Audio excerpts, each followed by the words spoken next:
to everyone, and we're excited that you're here. And Kelly is Kelly. Oh, there, Kelly is there. Somebody got knocked off, maybe I don't know, but we're gonna keep going here. We're gonna keep going here now. Now everyone has read Kelly's bio. I always like to say we read that bio. She has a quite impressive bio, but I always like to get some things that's not has not shared with us in the bio. And so Miss Kelly is she recently got her motorcycle license, and she is ready to go dirt bike riding. So she has officially arrived to the state of Texas. And she's gonna go to some rural area. And then also she is getting her I'm gonna say it wrong. How do you say it? Ukulele. How do you say that it? sounds good. An ukulele. Ukulele tomorrow. And so I guess so by the time that of the session on the 14th, Kelly, we expect you to have a song down and playing for and ready to play that for us. So anyway, without further ado, I want to officially have Kelly come on. You can share some stuff about us, and we're going to get started. That sounds Welcome, Kelly. Wonderful. Thank you so much, Tyra. That was wonderful. Thank you. So I am excited. You have no idea how excited I am to be here with ATD today. I just moved into town in January, which was obviously about as good a timing as you could possibly pick. I guess I could have moved in February, but in January, I was lucky enough to go to the ATD live chapter meeting. And Tyra and I actually met there, and Hector and I met there. And when we did meet, it's just been something that's been unfolding the entire year. So this is the culmination of many, many, many months of getting to know one another and finally having an opportunity to share some of the work that I've done over 25,000 hours in 1 hour. So I plan on giving you as much as you're interested in taking, whatever's effective for you. I'm excited to be here. This view is not a Zoom filter. So if you want to know, there is an actual real building there. There is traffic down there, just not as much as we're used to. So welcome to Austin proper right now. I always like to start, I don't stand here and just talk about topics that I've covered. There's a lot of things that I can bring to you, but I want to know what you want to know. You showed up at something about high performance, either for yourself or for those that you're representing. If that's the case, let me hear from a few of it. And if you're brave enough to throw your video on, I'd be thrilled to see your eyes, because I really like this to be just as if we were in person, have a conversation and see sort of what you're up against and what are some of the things. And we've got all these extra obstacles in life right now. What are you looking for when you come to a session like this? Let's just have anybody.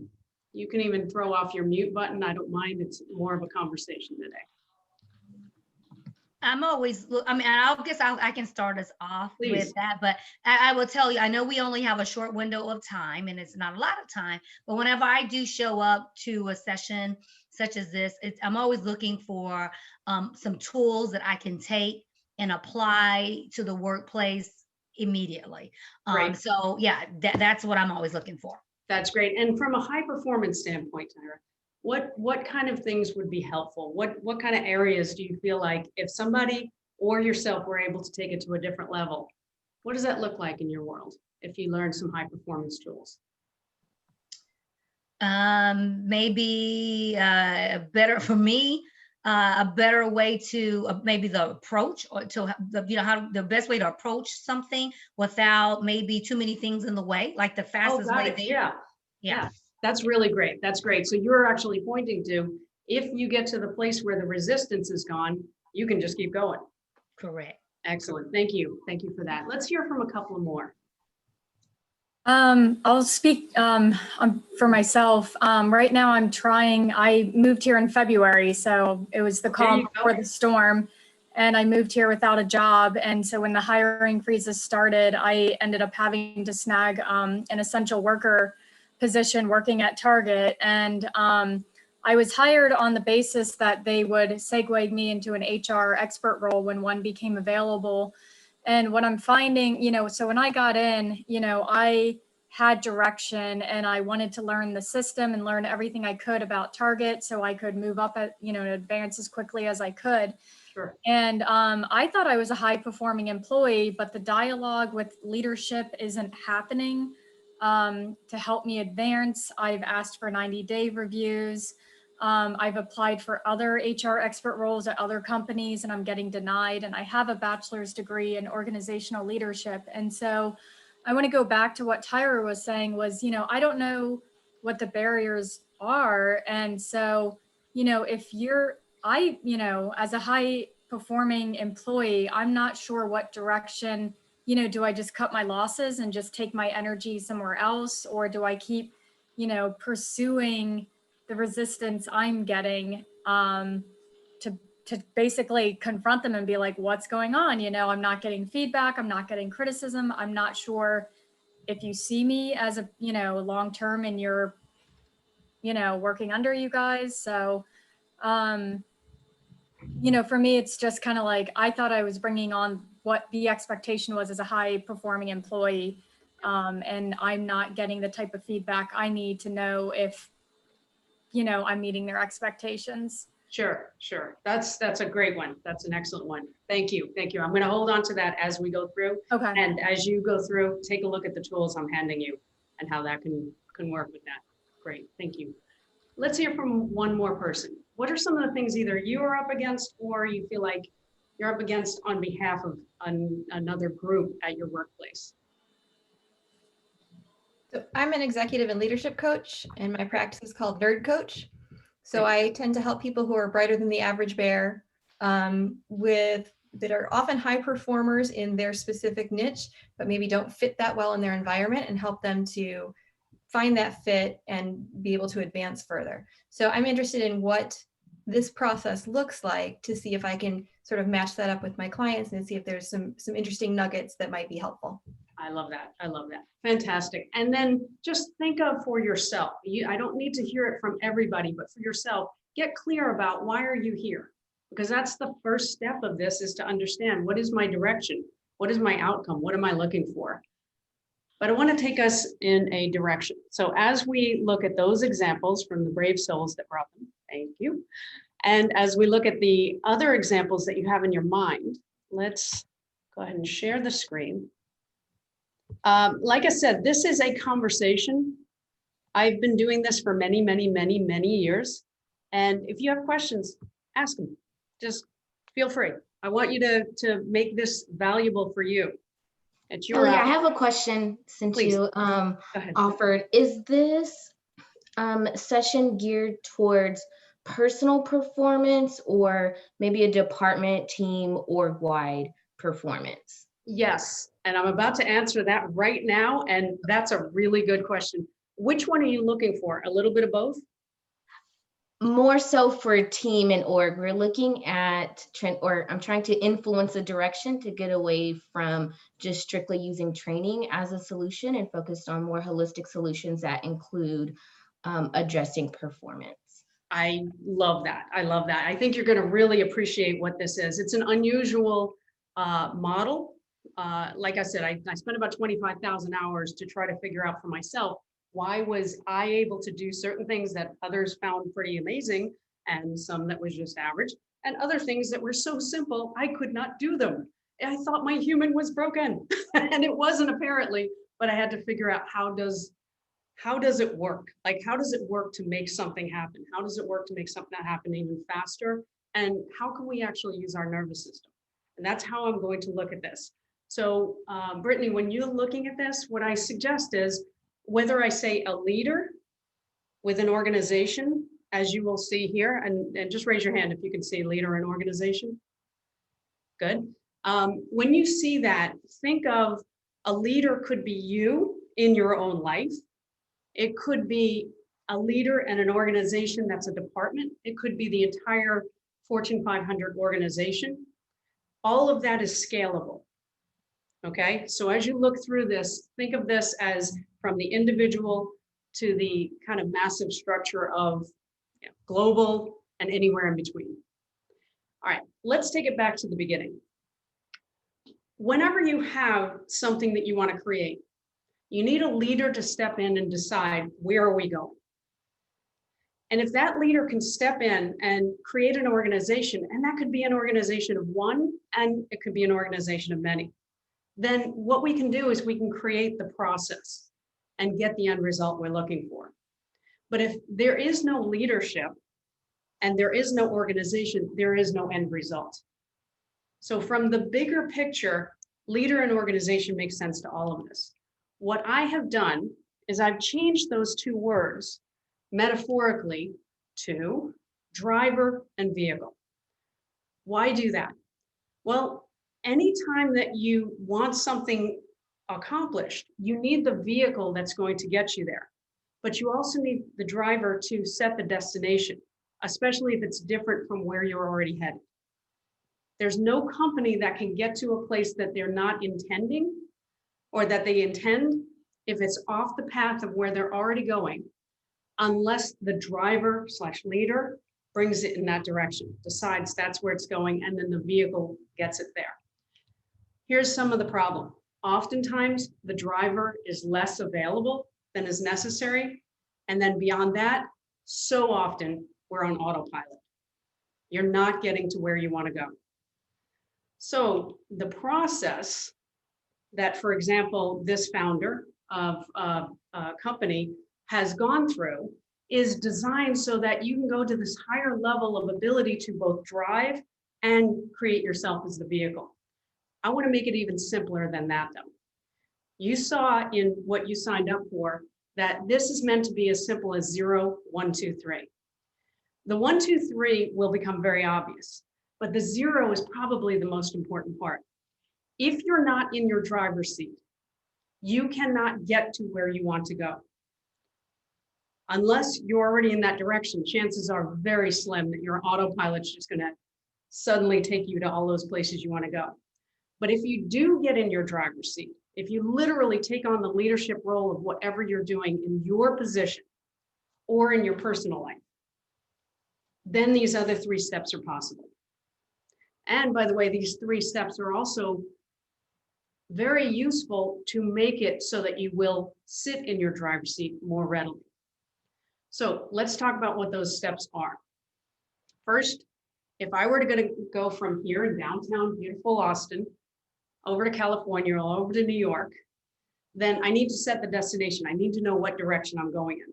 Second, I need to have a vehicle that has good enough tires and enough resources, including gas and or money for more gas to get there.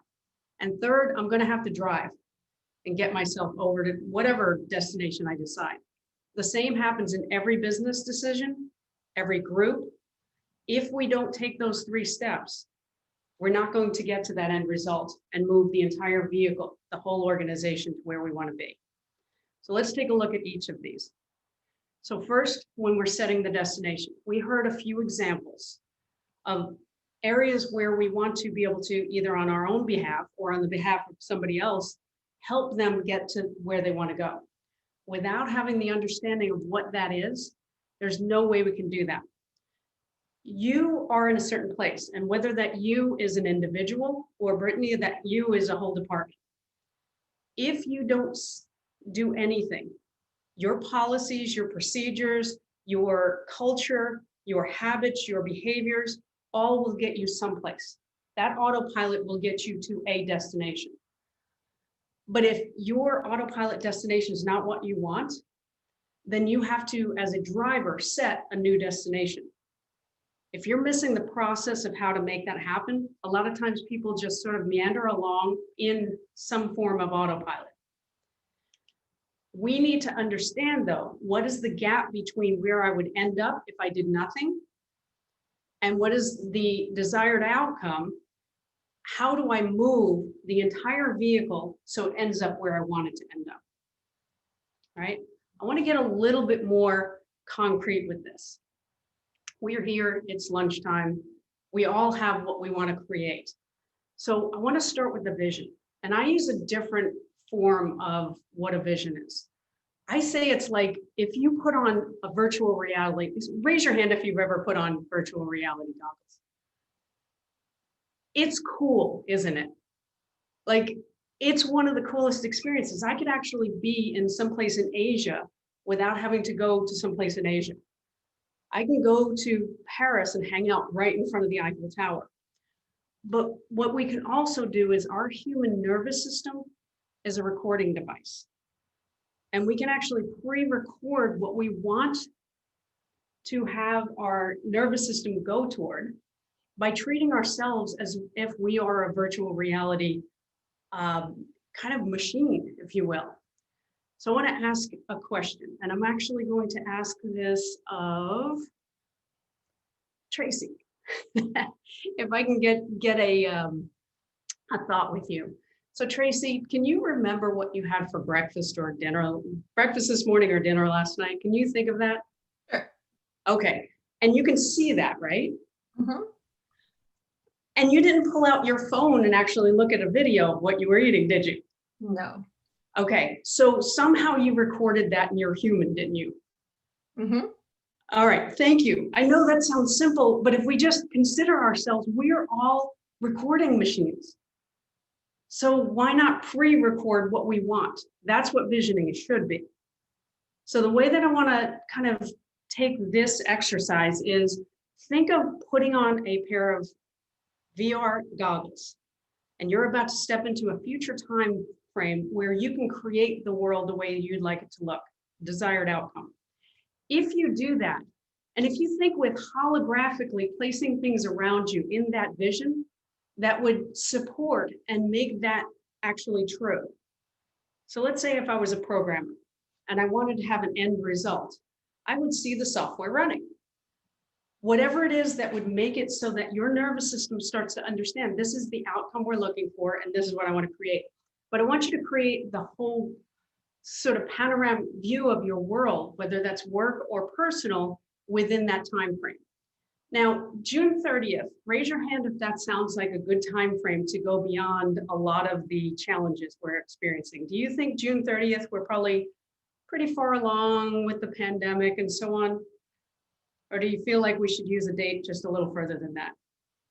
A little further? Okay, so I'm gonna go with September 30th of 2021. What I want you to do is just take about 30 seconds for yourself and envision in your mind's eye, what would you like to have exist in the world in September 30th, almost a year from now? Imagine what your work life looks like. And know that I'm going to give you at least the cursory level of the process so you can actually produce and create what you need to between here and there. So take about 30 seconds and start to, in your mind's eye, put in place on September 30th the way that you'd like the world to look around you. And whether that's business and or personal, take that 30 seconds, put on that sort of imaginary pair of VR goggles, and make the world look the way you want it to look.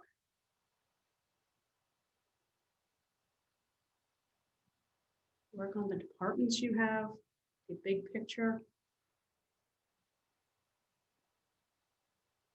See if you can create that end result for yourself. If I were traveling to New York, I know what New York would look like. So what is your end destination? Create that in your mind's eye.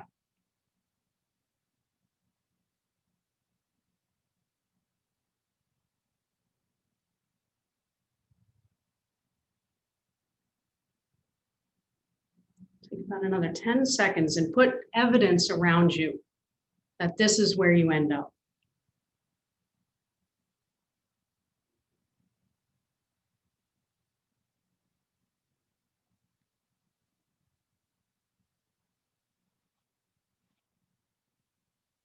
All right. Now, you don't have to stop doing this, but we're going to continue with what we're doing now. We're going to give you an opportunity to work with what you did put in place. Let me hear from you by just raising your hand. Do you feel like you at least got some shadow of a view of what life could be like if you designed it, if you created some destination for yourself? Raise your hand. Do you feel like you were able? Okay, great. Love hearing that. All right.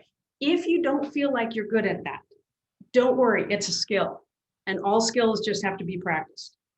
So the more that you're able to understand that there is a process to get there, and there's also a way to put in place what I want. Could I go to New York right now? Yes, all of us would agree. I could just envision New York, jump in my car, get over there, or I can run down the street, go to the airport and get there.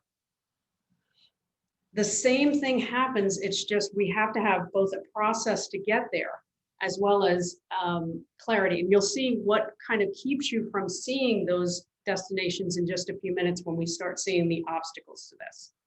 All right, do you have enough of a sense of what you'd like to create by September that we can keep moving? Or does anybody have any questions that they want to ask right now? Feel pretty good about it? Okay, all right. So if you've got that sense, let's take that forward. This is a math equation. When you want to actually turn your vision into something that you'd like to have exist, you take 1 or 2 or 5 goals and you make those goals happen, then you've closed the gap on where you would end up if you did nothing versus where you would like to end up. This is how we close that gap. So we're going to look at this as this is setting the destination. If you have enough of an imaginary picture of what the world will be like, and you start really making it concrete by getting those goals together, then you're going to understand what those challenges are. And Kate, you brought up something really useful in this, because there's probably 2 or 3 things that if you worked on those specific areas and moved yourself in to that vision that you'd like to have exist, then chances are we're going to start going that direction maybe a little bit more readily. Okay, so when we look at the vision and the goals, we want to look at these as destination. Now, that's the top part of the flow model. Each of you are welcome to go into the chat, and if you don't see it, it might be that you came in after it was put in the chat. We can put it in later, or somebody can download it again now. But that model that you just saw, I call the flow model, that's in the chat. I've given you a fillable version that you could save as a PDF and a printable version. And these are going to help you either get through now, or you can just take notes, or when you start to put your goals together, you can use that form for multiple goals.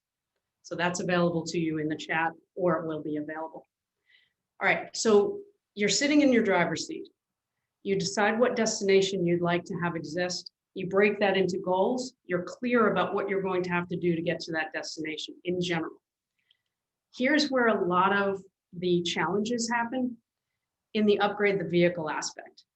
So there's a reason why I use a Bugatti here. It's a $3 million car. It kind of represents the best of who we are. And the best of who we are is something we can upgrade ourselves and arrive at, whether this is a department, a whole organization, or an individual. But when we upgrade the vehicle, we have to know how to upgrade that without blowing up the engine. And that's the big challenge. It's not even that we need to upgrade the vehicle. So many of us in the past didn't realize we went further than we could based on our current programming, that we might have blown up our engine just a little bit, just a little bit, just a little bit. Let's see how that happens. I like simple models. Yes, I've studied quite a bit of the neuroscience to get through this process, but this is what it looks like. When you think of your nervous system, if you've ever heard this expression, raise your hand. Everybody has heard of just get out of your comfort zone, correct? And it's not nuanced enough. If you follow that, there's a good chance you're going to hurt your nervous system and your future chances of creating what you want. Why? If you look at this, this sort of represents the experience of what the nervous system does. If I go down here to the, what is it, Dell Seton Medical Center? Again, I'm fairly new in this area. I'm right near a medical center. If I go there and I get an x-ray, will I ever see my comfort zone? Tyra, you think they're going to be able to find my comfort zone on an x-ray? MRI? Any MRI going to do that? I might try that after, just because it'd be kind of fun. There is no such thing as a comfort zone, okay? It's not like an elbow. It's more like a funny bone, right? There is no such thing as a comfort zone. And we all talk about it like it's a thing, like it's an appendage, like it's a part of our nervous system, part of this or that. It's just a metaphor. It says, if I have had enough experiences and I have enough resources and I've done enough things and I get challenged with this, I can do it because I'm comfortable. But if I get challenged with that, I'm not so comfortable. So it's just a metaphor. And because it's a metaphor, it helps us to understand how are we working with our nervous system? How are we doing what we're doing in such a way that we can actually go as fast as we can, but not try to go faster than that. It's with a lot of self-awareness that we go forward. And I love exponential results. So it doesn't say go slower. It just says, just get out of your comfort zone. Doesn't have enough nuance. Because if I go one step out of my comfort zone, I'm in the zone, flow, the growth zone, I come alive. But if I go one step further than that, I'm in the overwhelm zone. My nervous system is actually designed to take what Tracy was talking about before, where she has recorded what she had for breakfast or dinner. It uses those recordings differently when we step 2 steps out of our nervous system. If you make your challenge too big and it's overwhelming your nervous system says, whatever's going on right now, stay away from it. Because it's obviously a dangerous situation. Now you're trying to expand your comfort zone. You go 2 steps outside of your proverbial comfort zone, and you make the nervous system have a safety feature go on. Now, when you in the future try to do those things, it keeps you away from that and you don't even know it. So now you're actually shrinking your comfort zone when your intention was to grow it. If you understand how far you can go, it changes everything about how far you can go and how quickly. But since we've already talked about the comfort zone not existing, I went ahead and defined what's in it. And this is helpful because when you know what you supposedly have in your comfort zone, this is your vehicle, that's when you can start making those outcomes happen. Those things that Tracy talked about or Tyra talked about or Kate talked, any of those things that you're talking about creating, take a look at these 3 aspects. Number 1, we all have resources. And I'm not just talking about time or money. I'm talking about, I've identified 14 categories of resources. Some of those are time and money, but networks, your skills, your knowledge and expertise, your character strengths, your processes or infrastructure, your assets, your technology. I mean, we're all kind of cyborgs, aren't we? We all have one of these phones and we end up using those in different ways, where I have all this technology in front of me. And if I use that, that changes how this challenge works. If I had to yell to all of you without Zoom, it would get weird, right? So some of our resources are making it possible to take on any of the challenges we do or don't do. If you have a good assessment of how your resources are pitted against whatever challenge you put in front of it, then chances are you're going to know, have I gone too far or not? Let's say that you have enough resources, game done. You're probably going to just finish whatever you're up to. But if you don't have enough resources, and most of us are usually going beyond our current resource sets or tanks, almost like fuel tanks. If you don't have enough resources, what happens is you kind of go below the level of consciousness then. Your filters or beliefs will start coming up and they'll start minimizing how much access to resources you have as it relates to what strategy you want to weave together and get to that end result. So if I have certain filters that make me only 50% as effective at using my resources, now I'm going to have twice as many resources. So filters do matter, and they generally come from when we've overwhelmed ourselves in the past, and we program these in such a way that they make it harder to do what we're doing right now. In addition, the stops are sort of the bookmarks that came from each of the times that we overwhelmed ourselves. So now you have this sort of bottom half of your vehicle that's causing drag. And Tyra and we had that conversation before we started on this about when you can reduce the resistance, it changes how you can go forward. this is the place where the resistance starts to come in. Is that clear? All right. So let me give you an idea. Let me stay theoretical once again on filters.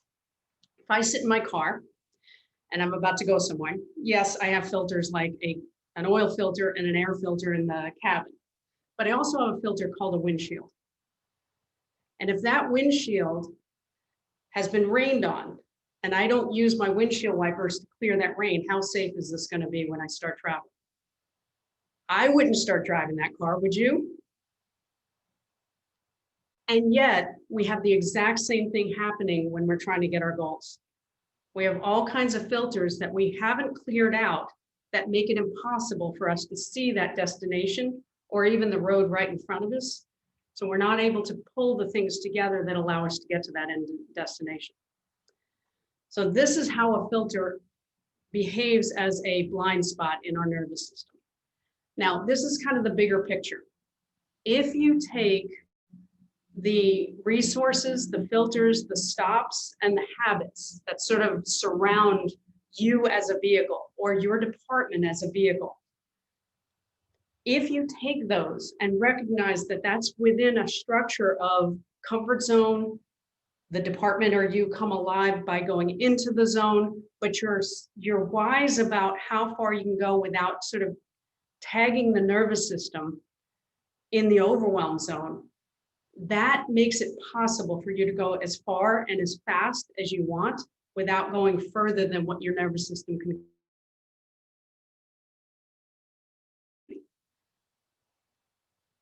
Organizations are not really different than individuals. You just have to see it maybe a little bit differently from that standpoint. So we sat in the driver's seat, decided that we wanted a certain destination that we weren't headed toward. We are upgrading ourselves as a vehicle, and now we want to drive. And I say in flow because why not?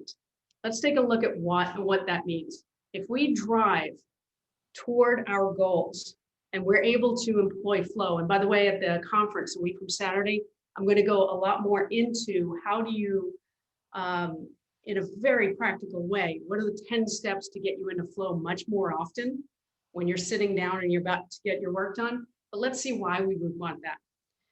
McKinsey & Company did a 10-year study with senior executives, and they were self-reporting to be about 500% more productive.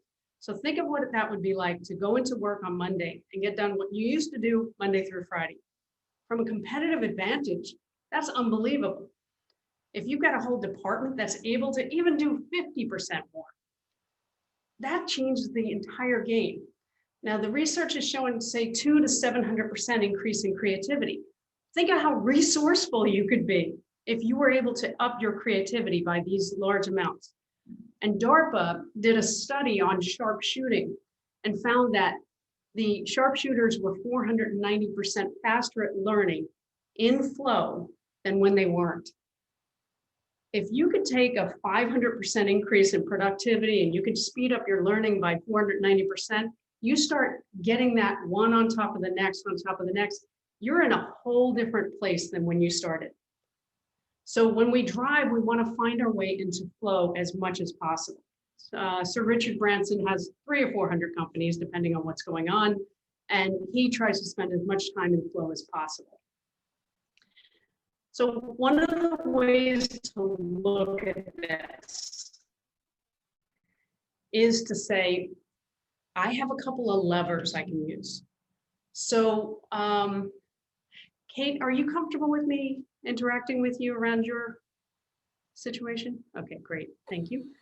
All right, so Kate, you're looking to create that you're in a position that you feel like is well suited to what your skills are and what you're able to offer to other people.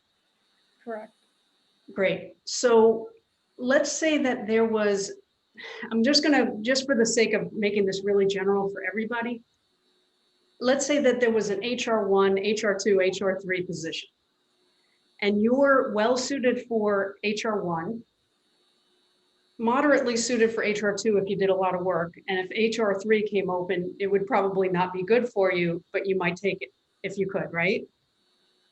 So what does that do to you? Like if you knew you were ready for HR1, but HR3 was offered to you, what happens in your nervous system with that? I'm thinking anxiousness, anxiety. That's perfect. Okay, good. And all of us, I think, would experience that if we had something that was above our current level of skills and resources, basically. And if you were given 6 months to get ready for that, or a year to get ready for that, and in 6 months or a year, you actually could get ready for that, what does that then do for your nervous system? Calm. You're calm? Okay, good. Is that exciting? Yeah. You could have a position like that, you could get ready for it, you'd have amount of time that you need. All right, how about if I give you 1 month? Yeah, the anxiety would come back up again, but come up with a game plan to get ready. So you're gonna find a way to turn some lever to make it happen, regardless of that, right? Yeah. All right, so thank you for doing that with me, Kate. So what you've seen right there is the measurement. Kate had a 1, a 2, a 3. 1 would have been boredom for her. It would have been just so right in her comfort zone. 2 would have probably been in flow because she would have had to learn a lot of things and go through the process and kind of get truly onboarded into that position. And 3 would be a little bit above, probably in the red zone, the overwhelm zone. When we're looking at the measurement, sometimes we don't have a choice. And that's what Kate was actually alluding to, which means if I have a choice of a measurement, I want to pick the measurement that I want that's maybe a little bit above where I am right now. Just a little bit, because that makes me come alive. And I'll do the things I need to accommodate that. But if you notice, we also used a second lever called a time frame. Whether it was 1 month or 6 months or a year, Kate's nervous system changed how that challenge hit her. If Kate has 1 month, her chances of going into flow are much lower than if she has 6 months or a year to prepare for this. And you saw that in Kate's face. She wasn't able to necessarily pull in that level of calm or that level of aliveness. And we all have that opportunity. If we set the measurement and we couple that with the time frame we give to ourselves, and if it hits our nervous system and we're just like bored, or if it hits our nervous system and we're like overwhelmed, then we can adjust one or both of those. Okay. Tyra, do you mind if I interact with you around this a little bit as well? Okay, thank you. Thank you. So one of your goals, let's come up with something that you feel comfortable with sharing. What do you think would be a good goal to create that might go in the direction of your vision? Doesn't matter if it's personal or business or whatever, it's all the same as far as this is concerned. A goal, well, I will just give you a goal that I'm actually working on in the Great. workplace right now. And it's implementing, I need to implement this training program. I need to implement a training program by the end of February. Okay, so the date is February 28th, let's say, and we can't really change the date. So the time frame is going to be X. You can't do anything with that. The amount that you do in that program, what would you say defines a successful version of that program? What would define a successful So if you were to tell me that I know it will be successful if I accomplish this, this, and this. If the participants have seen this and they grow in this way, what is the outcome of it? I'm still trying to figure that out now. No, and that's the honest answer. Because honestly, be able to market the program and actually get people in the program. Yeah, that's gonna be like one of the big goals of that. So how many people would you like to have there? I'm gonna say, so yeah, my manager asked for 100. I said, well, let's try 50. Okay, do you see, Tyra did the exact thing that we're looking at right here with her manager. Do you see how that worked? So the manager said 100. Tyra was like, oh, that looks like a red line on a car to me. And she said, how about we start with 50? Because then she could actually lower the red line into something that makes her like, hey, I got to do this. Let me go forward. If I made it 10, what does that do for you, Tyra? Oh, of course, that lowers the pressure for on me. Yep. Does it excite you enough to get on it? I'm still excited about it because it needs to, the program in itself is something new. So I would say yes. Okay. How about And 1? 10 would still be good. If I can get 10 people, I mean, that would be a good thing. How about 1? I mean, well, yeah, I would need more than 1. Okay, good. Do you see you just went into your comfort zone on 1? Mm-hmm. If you go into 10 to 50, you're actually in this kind of the zone, being alive. And if you go into 100, you've already told you, Mm-hmm. yeah. Yep. Nope. But you know that the time frame can't change. Now, let's say 100 by September 30th. Throw it right into your vision. Mm-hmm. Is that doable? Yep, I think so. All right. Do you feel like you could go more into flow and be kind of more grounded, but excited about what you're about to do if that time frame was like that? Yes. Okay. Do you see how the big picture is going to set up your nervous system as to whether you're going into flow or not? Mm-hmm. So Yeah. what I'm going to talk about a week from Saturday is how do I sit down for 50 minutes and actually do my work and go into flow? But here's the big picture. If you don't set it up from the time that you have the big picture, and in the morning, you think about the covers on you. If the covers don't go flying off of you and you're not in flow, then do you throw them over your head because you're bored? Do you throw them over your head because you're overwhelmed? That tells you how you've set up your business, your personal life, and if you're up to something. Does that make sense? Yes, it does. All right, so part 1 is you got to set up flow from the big picture and you've got to right size it and use your levers wisely. Otherwise, your nervous system's going to be nervous. And that doesn't help when you're trying to be without the resistance of getting your stuff done and doing your thing. Okay? Thank you, Tom. I want to show you how this looks. All right, has anybody, raise your hand if you've ever driven a stick shift, standard shift car? Yep. All right, I want to hear from somebody. So I can only see so many of you, but I want to hear. Let's see, raise your hand again if you, okay, great. Lisa, do you mind if I ask you a quick question?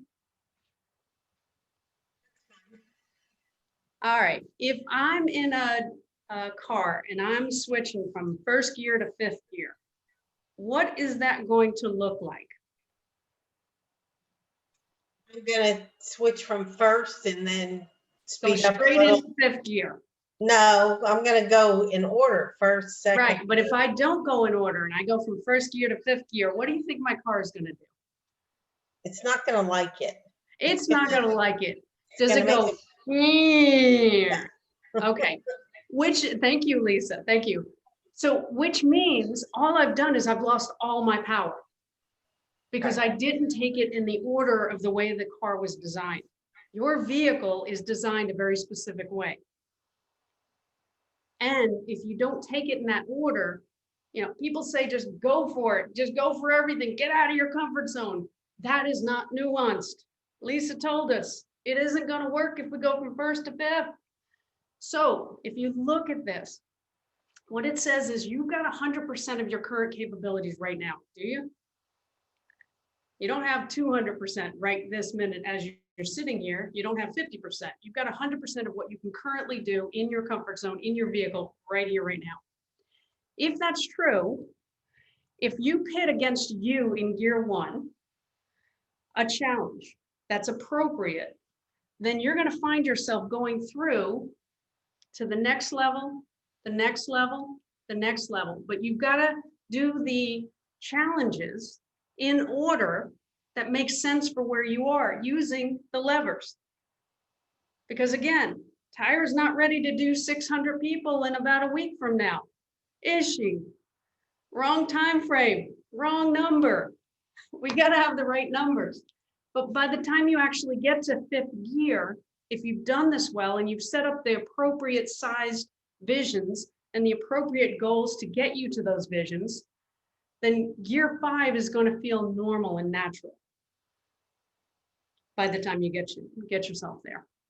So it really is, and there's a lot more detail to this, by the way, but there really is only 4 steps. You've got to sit in your driver's seat and get really, really clear about what you want.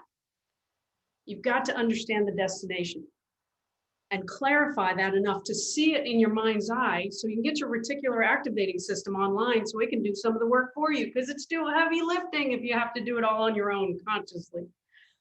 You have to upgrade your vehicle. Doesn't have to be a Bugatti. It can be an Audi. It can be a Honda Civic. Doesn't matter. It just needs to accommodate the load you're trying to get over the line, you or your department. And then you drive, because that's all you do is you just drive. And each day you just drive a little further, but you have to know where you're going. And you need to have set it up so that you're not revving up your engine and blowing, right?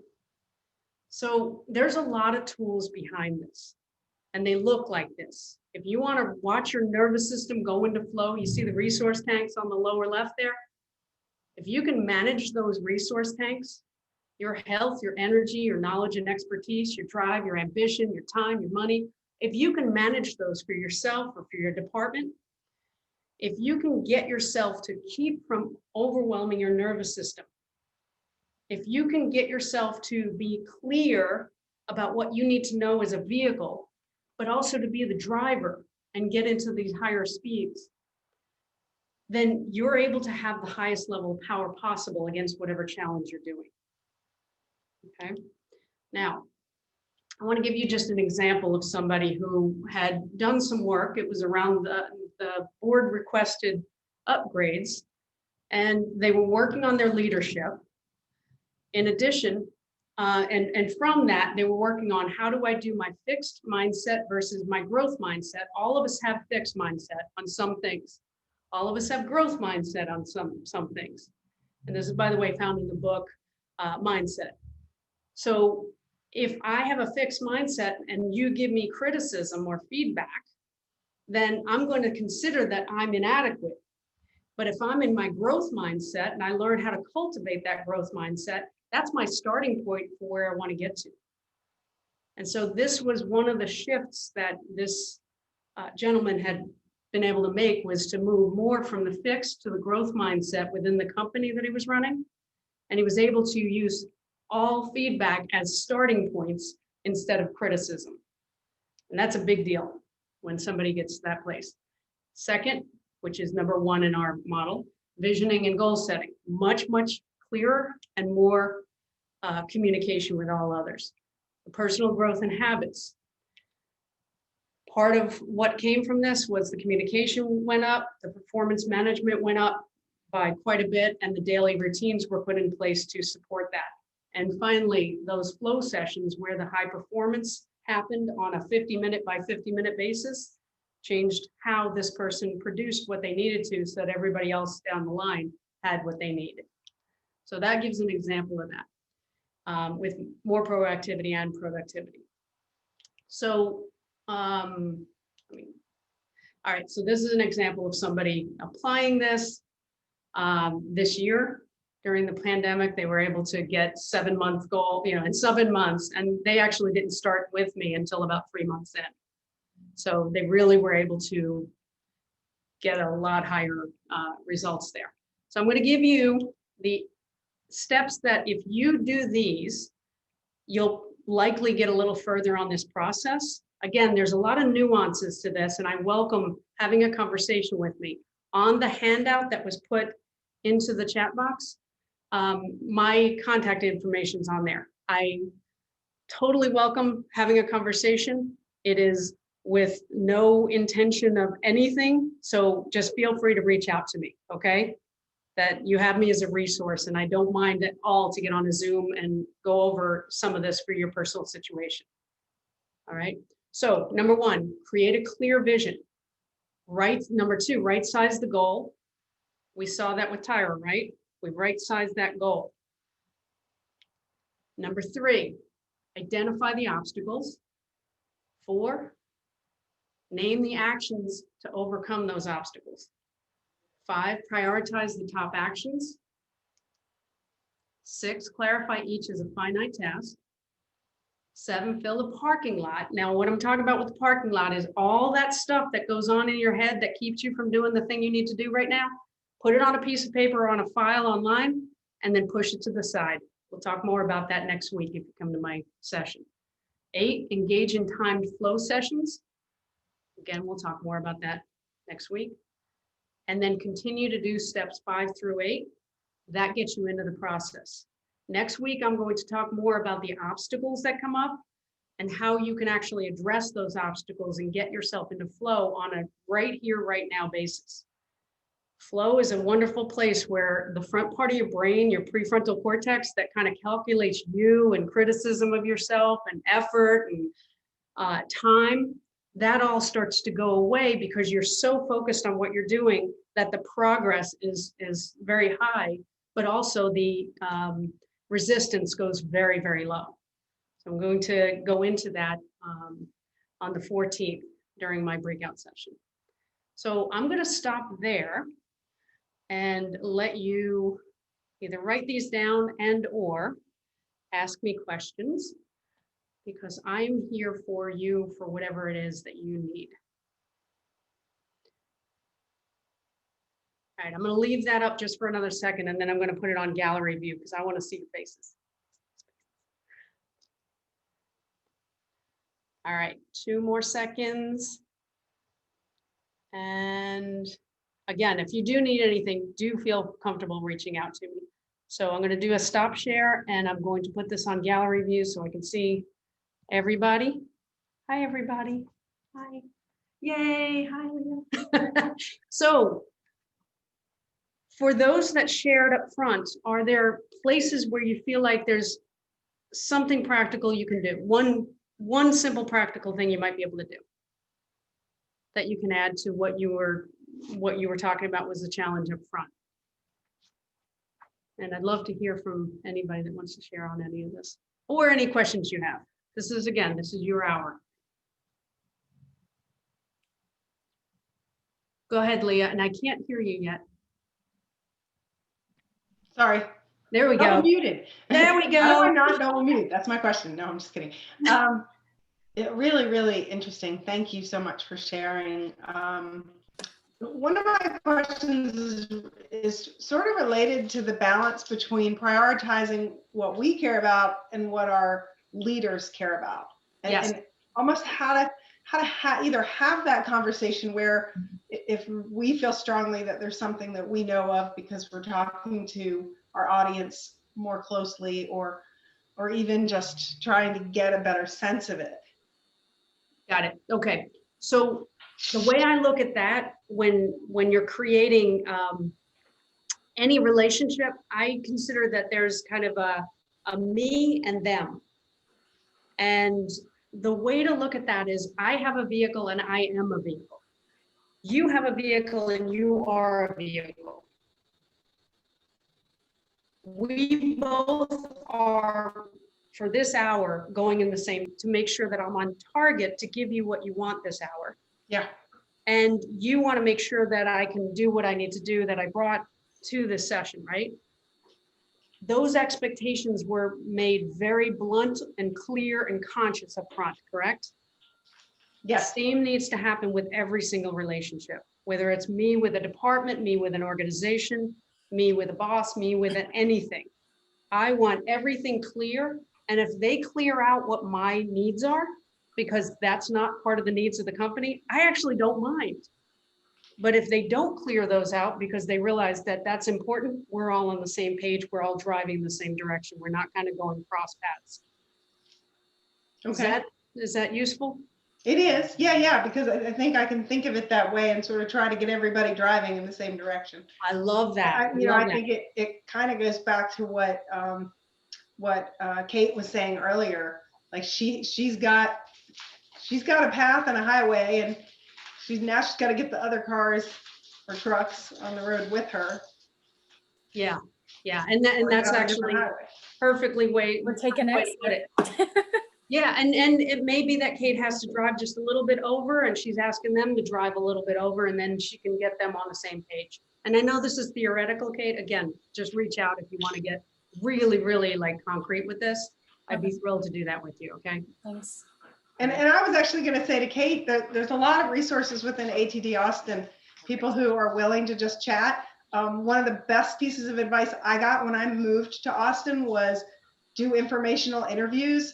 They're not intended to, you're not looking for a job, you're not asking for a job, you just want to hear more about you. It's really just, can you give me some advice? Right. And there are lots of people, including myself, and I'm sure Tyra and Shannon and Lisa, who would be happy to have that conversation, just to give you a platform. I appreciate it. This has been a very discouraging year. You know, I moved to Austin feeling like I had a lot to offer and no one wants to take advantage of it. So it's I'm been sure you discouraging. do. So I appreciate that. Sure. Let's And hear Kelly, from- I can't wait to listen to the recording so I can actually, it can soak into my foggy brain. Excellent, excellent. Anybody else? Any other thoughts, questions? I'm ready for this flow. I'm ready for this flow model, Kelly. Yeah, I think this was great. Yeah. Great. And if So, you didn't download it, go ahead and download it. Because again, I made it a fillable one with white letters on the black background. That's based on my brand. And then Yes. it's the white background that you can print because I had people printing out the one with the black background. I was like, stop. Okay. I'm killing black toners. Okay. But yeah, but they get the more in-depth insight, but this has most definitely been very applicable, very eye-opening, right? I mean, it's things that you think about, you know, it all made sense, right? I think we've all have been there. And then just the way that you know, the metaphors you use to help us get there, it's like, oh, okay, yeah, that makes sense. I see that and what that means. So thank you. Yeah, this was My very, pleasure. very- I'm finding people in 2 months are getting 300 to 600% increases in their productivity. And I'm talking about entrepreneurs, people that you just need to see through a higher window above your head. This raises you up, your creativity, your everything. And I'm finding that people can go into, I write books, like I'm not working on my 4th book right now. I can't write books unless I go into flow. I can't write books without this process. So this was all about me kind of fixing my whatever was not working. So yeah, and if you want, like I said, there's a lot more to this. The nuances start getting into why they're able to do what they're doing. Just reach out. I'm very happy to help anybody with this, okay? Okay. All right, great. Thank you so much. Well, thank you. Yeah, we're at the top of the Thank you. hour. I think everybody, bravo, bravo. Thank you so Great much, job. Kelly. This is a very, you know, well spent hour. So we certainly Absolutely. appreciate you, and we look forward to hearing more during your session on the 14th. So thank you, and everybody enjoy the rest of your Thursday. Thank you all. Thank you, Tyra. Thank All right. you.